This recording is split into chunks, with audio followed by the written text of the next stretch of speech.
Finance Committee. It's Tuesday, March 7th. Thanks so much for being here. I'm Amanda Sawyer, representing District 5, and I have the honor of chairing this committee. And before we get started, we are going to do introductions, and we're going to start on my right. Good afternoon, everyone. Chris Hines, Denver's Perfect 10. Good afternoon, Kendra Black, District 4. Good afternoon, Deborah Ortega, at large.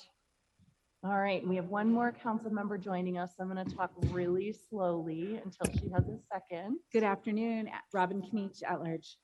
Great, thanks so much for being here. And can we pop onto Zoom? Good afternoon, Candy Cedevaca, District 9. Fantastic, thank you. So our first action item today is 23-0215. And so Michael, if you want to come and introduce yourself and take it away. Thank you. Good afternoon, council members and FinGov committee members. I'm Michael Kerrigan with the city's Department of Finance. With me today are representatives from the Gennargo Market Metropolitan District, Laura Newman and Jeff Jones. We are here today to present a request for the first amendments to the service plans for the Gennargo Market Metropolitan Districts numbers 1 through 3. Set along the South Platte River, the Gennargo Market Development Project is anticipated to become an organic, connected, and inclusive expansion of Denver's urban fabric.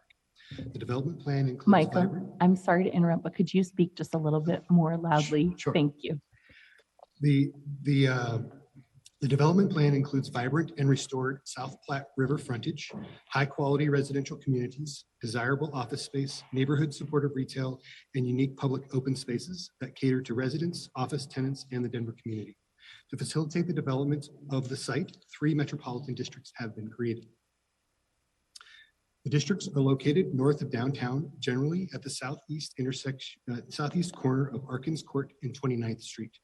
The 3 districts encompass approximately 28 acres. The service plans for the districts were originally approved in March of 2010 to facilitate the financing, construction, maintenance, and operation of the public improvements for the Gennargo Market Development Project. District numbers 2 and 3 are the financing districts and are depicted in the graphic in the blue and orange shaded areas respectively. District number 1 is the management district and is depicted in the small yellow call-out area. The district's powers include all of the normal metropolitan district powers associated with public improvement ownership and maintenance. The original service plans for the districts anticipated the public improvement costs to be approximately $22 million with a build out by 2018. The Gennargo Market project is currently still in the development stage and is approximately half built out. The land included in district number 2 is primarily constructed of residential apartment units. The remaining undeveloped portion of the project is primarily the land included in district number 3 boundaries. This slide depicts some of the selected financial details for the districts. The original service plans have a number of mill levy limitations, including a debt plus operations and maintenance, or O&M, mill levy cap of 50 mills, a debt only cap of 40 mills, an operating or O&M mill levy cap of 10 mills, and a regional mill levy cap of 10 mills. The original service plans have a dollar limitations for the amount of debt that can be issued. That limit is $22.6 million. District number 2 is the only district to have issued any debt. In 2016, District 2 took out a loan with a principal balance of approximately $10.9 million. The loan proceeds were used to pay for infrastructure costs, cost of issuance, funding and interest reserve, and reimbursement of district expenses. The loan has a current balance of approximately $9.8 million with a maturity date of 2046. The districts expend their funds on the typical district expenses like accounting, management, insurance, legal, debt repayment, maintenance, landscaping, and utilities. So why are we here before you today? As I stated before, the project is approximately half undeveloped, and in 2021, the developer who owns that undeveloped portion of the project processed a rezoning and received an approved, amended, and restated general development plan, or GDP. The new zoning and GDP increased the development density for the project, and that greater development density requires additional public infrastructure investments and greater operations and maintenance expenses. Those additional investments are most notably related to parks improvements. As part of the rezoning and amended GDP process, the developer and the districts have also executed a previously approved development agreement with the city. That development agreement controls the infrastructure improvements, parks and recs open space requirements, transportation demand or TDM requirements, the environmental requirements, and affordable housing requirements for the remaining portion of the project.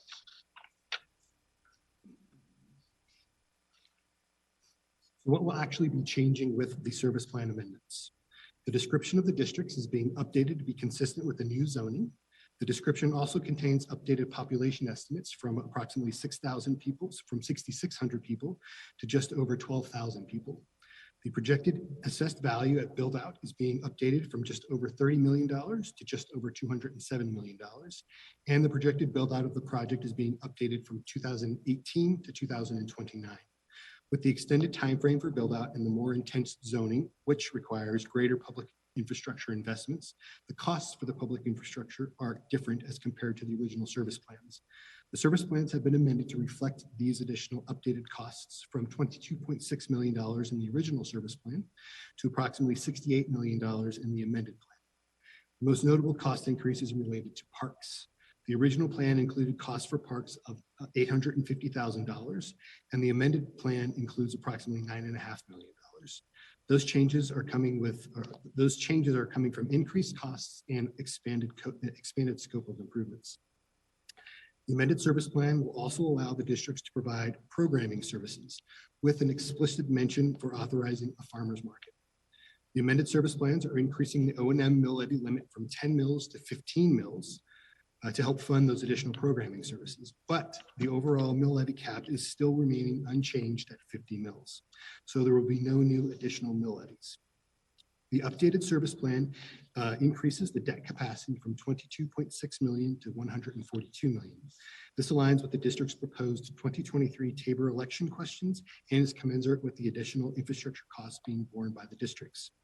The amended service plans also contain an updated financing plan, which aligns with the current market assessment levels, new projected build out for commercial and residential development, and updated debt and issuance updated debt issuance projections. The updated financing plan exhibits that the district can discharge the anticipated debt issuances with the service plan within the service plan limitations. Additionally, the amended plans contain the standard disclosure notice from the city's model service plan.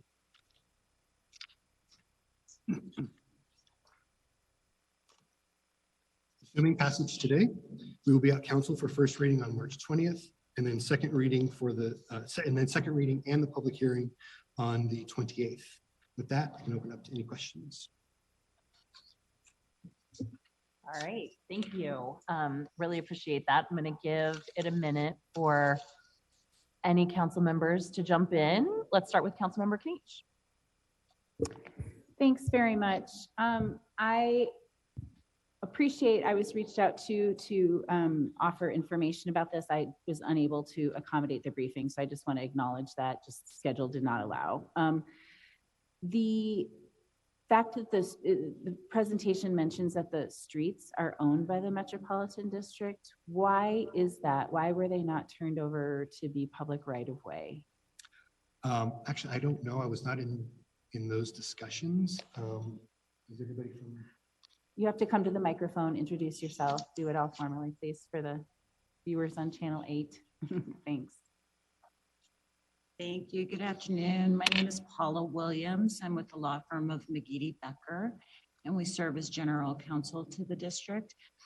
I wasn't general counsel at the time, our firm was though, when the initial development was done.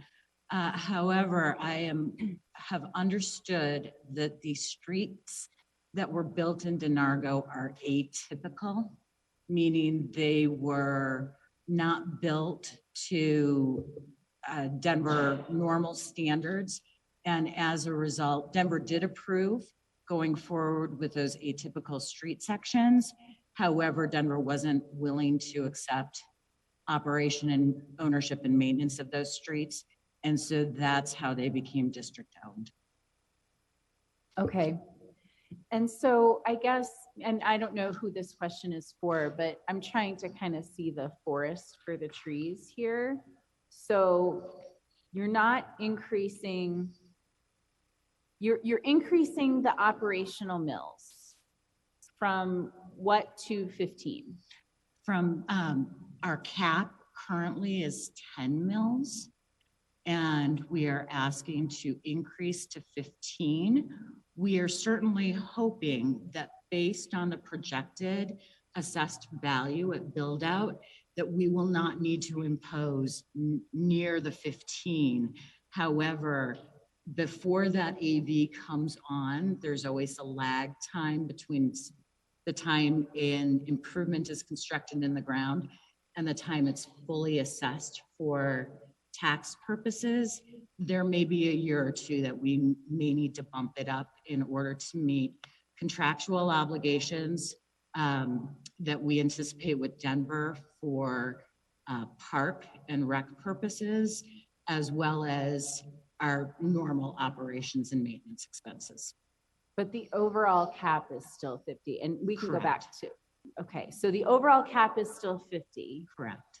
And so it doesn't change the overall cap, but the total cost of improvements is going from 22.6 to 68. So how is it that you're tripling the total cost, but you're not changing the overall total mills? And I see that our city staff wants to go ahead and answer that, so we're gonna turn Okay. it back over to him. Great. Thanks. So yeah, it's because it's a function of the assessed value. The assessed value of the district is growing at a much higher rate than that tripling of the costs. So there's more properties that are gonna be assessed, so they can support a much greater amount of debt.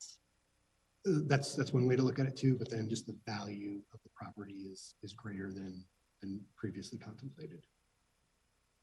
It's not just that there's more of them. There's more of them, and there's also higher values. And the higher values are because of the density of those properties, the size of them, or just that they literally are just worth more because of the market having changed since the, It's all of that. Primarily time, the density, the size of the building as compared to the original service plan. okay. I think those are my questions for now. Thanks. Is there someone else in the queue? There is someone else in the queue, but if you want to jump back in, I've Thanks. got a couple Yep. questions as well. So Great, that's thanks. great. Thank Yep. you. Councilmember Ortega.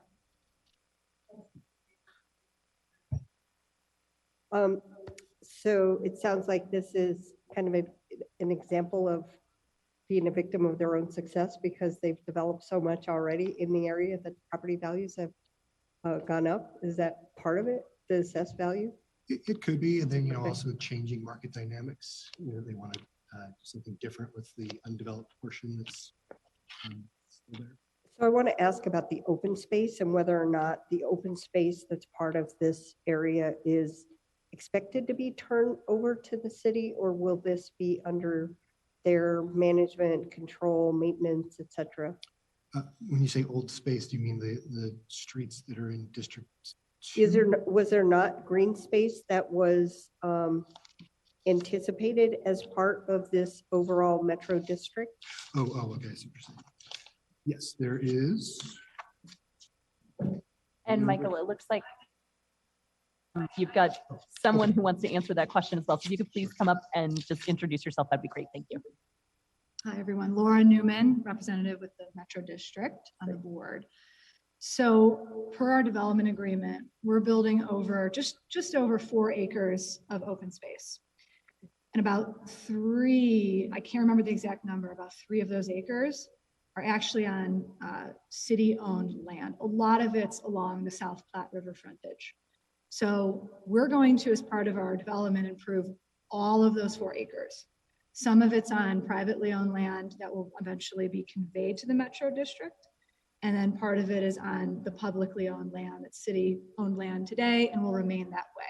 But as part of the original GDP, the intent was whomever the master developer is that ultimately builds out the largest chunk of land and does the horizontal infrastructure work is going to be responsible for improving city-owned land. It's something that we inherited inherited in the general. So that's on development the plan. construction side. On the maintenance side, who's responsible for the Yeah, maintenance? so on the maintenance side, per the development agreement that we negotiated with the city in 2021, is the Metro District would enter into an operations and maintenance agreement with the city that says the Metro District is responsible for maintenance on the privately owned land and the city For both, okay. for both of them. Okay, and so it all abuts the river. So the contribution from the Met District was not the full 4 acres. Because part of that is city's open space along the Platte River. Did I hear that correctly? Yes, that's correct. That's correct. Okay. And what's the total acreage between District 1, 2, and 3 of this Met District? So I know that the parcels that are undeveloped is 13 acres, or Okay. just shy of 13 acres. But the entire district that's including the land that's currently developed, I think it's 28. All of the apartment buildings that were built in early, or in the 2010 to 2015s that are in that area off Brighton Boulevard, that was part of the work that was done by the previous developer, Cypress Real Estate Advisors, and all those streets that they built. Mhm. And I'm sorry, I cannot remember the exact acreage of the entire area. 28 acres. And what was built as part of that original development, there's that little park area, bench area, and a dog park that exists right off of Brighton Boulevard between some of the apartments. Okay, those are all the questions I have. Thanks so much. Thank you. Oh, wait, I'm sorry. Yep, I go do ahead. have one more. So the Arkins Court side, what's the proximity to the tracks on that side? I'm looking at a map that is different from yours, just seeing the tracks, and I'm just trying to understand the proximity. So it's really DeNargo Street that is closest to the tracks, the Union Pacific and the elevated end line. So there's a couple buildings that have been built between DeNargo Street and the train tracks that are not part of the Metro District. They're not in the boundaries of the district. But what is somewhat near the elevated end line is some of the city-owned land that per the GDP we're required to improve into open space. Okay, so that parkland will be part of the buffer between, Mhm. and then you also have part of Arkins Court, the road, Yes, that is also part of the buffer from the exactly, tracks. correct. Okay, Correct. thank you. Mhm. Thank you. Great, thank you. Let's go online to Councilmember Sederbaco, please. Thank you. I don't have questions. I just wanted to call for a voice vote. Absolutely, we can do that at the end. I do have a couple of questions, and I'm not sure if Councilmember Knich wants to get back in. Okay, great, thank you. So metro districts, these metro districts were originally set up in 2010. Mhm. Is that correct? Correct. Okay. And so 13 years ago, there was a very different landscape of the opportunity to build in Denver than there is today. That's correct. Okay, so I just want to make sure I'm very clear because we understand there are a lot of concerns about Metro District on the back end, but Metro Districts are not managed at the city level. Those are state level. So I want to make sure I kind of am understanding. So essentially, you're here today to change these, to change the Metro District differential. You're still stopping at 50, Mhm. but you're asking for operational versus, what was the other one, Michael? Please The remind me. the debt, the Debt. mill levies that will go towards. Yeah. That's right, the mill levies that will go towards debt. Okay. Mhm. So, and that is due to inflation, the cost of materials, the cost of all of those different things, and the fact that this Metro District originally contemplated less number of units than are Mhm. going to go there now as a result of a rezoning. Am I? Yes, you are completely accurate in Okay. that summary. Okay, really appreciate that. I just want to make sure I've wrapped my mind around the changed circumstances. Yep. So then, which makes perfect sense to me, but I just want to make sure I understand what is going to happen on the back end, right? So there are many people who have concerns about Metro Districts. The concern that we hear most from people who have issues with Metro Districts is the resulting additional property taxes on the owners of those Mhm. of those properties. So can you explain to me then, what will the actual logical result in property taxes to the people who live in Denargo now Mhm. be as a result of this, should it pass? Right. Good question. Thank you. So ultimately, right now, given that these service plans are in place today, all property owners are being assessed, or the additional mill levy is being applied to all owners today. The apartments that exist today, the land that is owned by developers today. So it's not a new mill levy that will come to all of the people that live there right now and the owners that live there right now at some point when we complete all of this work. Ultimately, when buildings are built, the city will place an assessment on those buildings. And ultimately, the property owner is going to receive that bill. And that's just, that hits their bottom line, essentially, as an expense that goes in. And so there's no real change necessarily that's happening to date from, it's just that it's going to be a higher bill based on the higher assessed value, but they're operating buildings at that time versus just for people that own land right now, they're getting assessed that mill levy. They're not really seeing any benefit to it because the infrastructure is not there yet. So, I don't know if I'm answering your question. No, really that you well. are. That's great. So acknowledging that when these buildings are built, then there will be a somewhat higher property tax bill Yes, to the owners of this land. Is that correct? that's correct. Wait, okay, wait, you're shaking your head and you're saying yes. Or So Jeff, you wanna do answer? you want to, what is happening? Wait, so we need, time out. So we have people on Zoom and they can't hear you. So if you're going to speak, we need you to please come to the microphone and say whatever it is that you want to say to answer the question. That's totally fine, but we just need to make sure that everyone has an opportunity to come to the microphone and speak. So if you want to introduce Hi, yourself. my name is Jeff Jones. I am also a Metro District board member.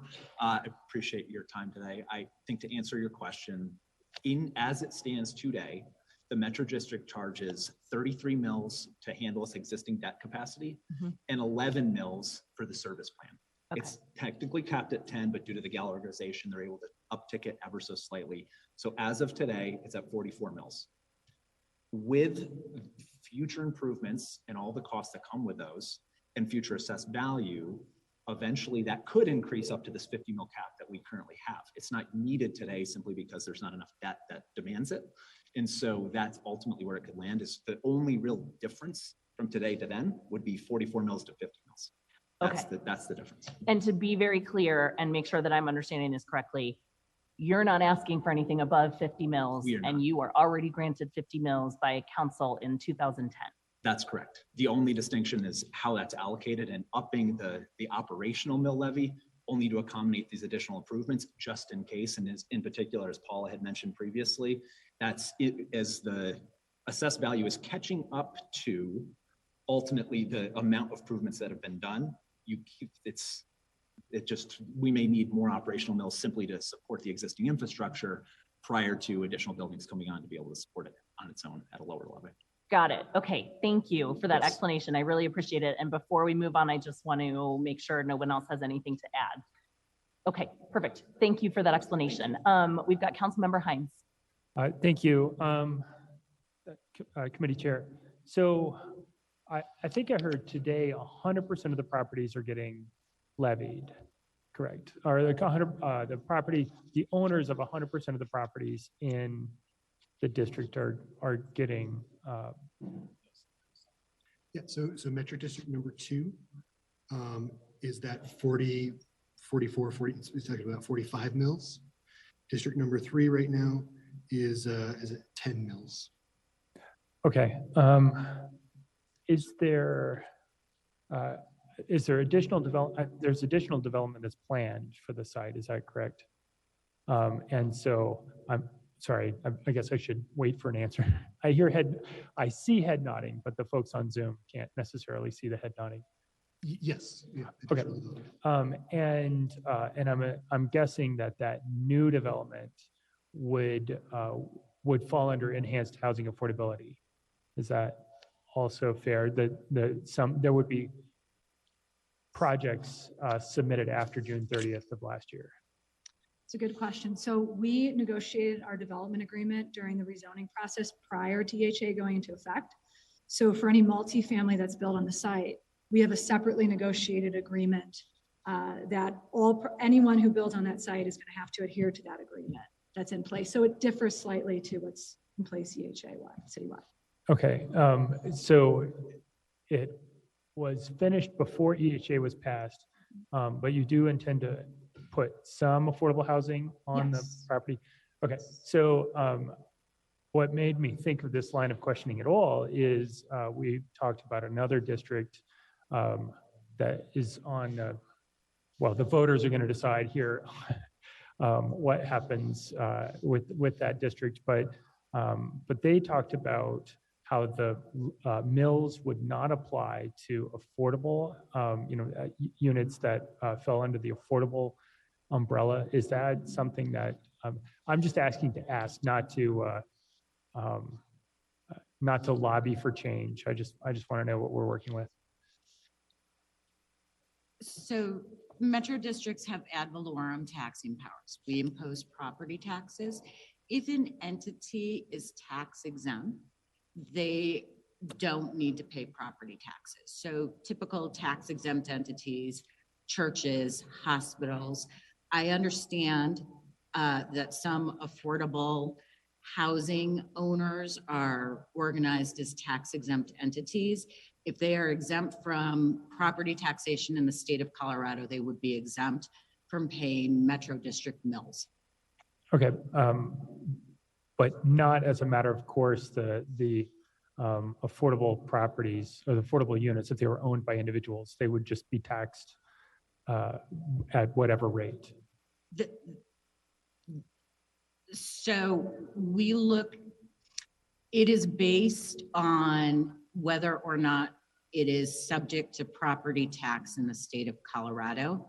So if the state of Colorado exempted affordable housing, it would be exempt from our mill levy.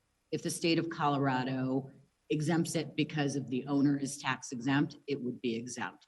I am not aware that a residential development that is aimed towards affordable housing, absent being owned by a tax exempt entity, would be exempt. Okay, that's fine. And if the state were to somehow make that change, that would create a lot of work for a lot of people. So yeah, I was just asking to ask, Sure. not to affect change. Okay, thank you, committee chair. Absolutely. Okay, we do not have anyone else in the queue. So want to give everyone one more look. Looks like everyone is done with questions. Councilmember Sadabaka has requested a voice vote, and I've got a mover, Councilmember Hines, seconded by Councilmember Knich. Can we please go ahead with a voice vote, Luke? Sure. Sadabaka, No. Hines, Aye. Black, Aye. Ortega, Knich. Madam Chair, Aye. 1 nay, 5 ayes. All right, so we will go ahead and see you on the floor. Thanks very much for your time today. Council members, we have 13 items on consent, so please double check your calendars. Unless you want to call anything off, we are adjourned.